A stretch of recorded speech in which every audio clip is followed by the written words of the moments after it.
వర్గీకరణతో పాటు మీరు చెప్పినట్లుగా అక్కడ రుద్రపోగు సురేష్ పొన్నంగి నాగరాజన్న, బీజేపీ అధ్యక్షులు మినిస్టర్ అయినటువంటి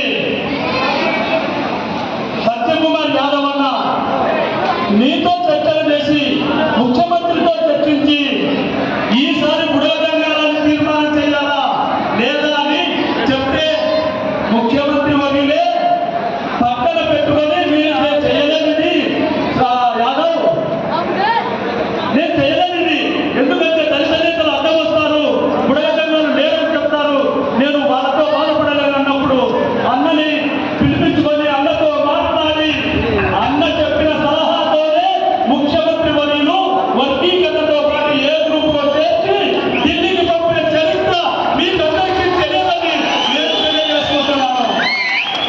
అన్నగారు ఎక్కడ ఉన్నా మన కోసం తప్పించే వ్యక్తి. ఎన్నడూ కూడా ఈ 30 సంవత్సరాలలో అన్నీ గమనిస్తుంటాడు. ఆయన ఒక దైవాంశ సంభూతుడు, అందరిలాగా కాదు, ఏదో చెప్తే ఏదో వినే వ్యక్తి కాదు.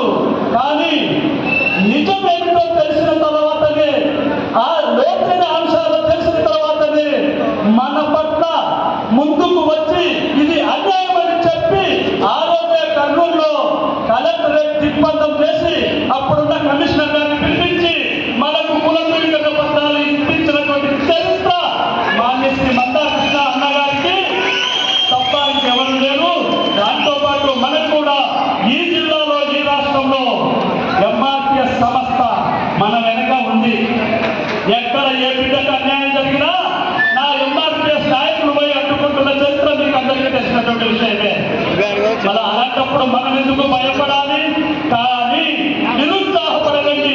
ఈ రోజు అన్నలే మిమ్మల్ని ఇంత దూరం తీసుకొచ్చారు కాబట్టి అన్న పాదాలు వదిలే ప్రసక్తి లేదు. ఇప్పుడు తమ్ముడు చెప్పినట్లు, మనోహర్ గారు చెప్పినట్లుగా అన్నీ కూడా గమనించి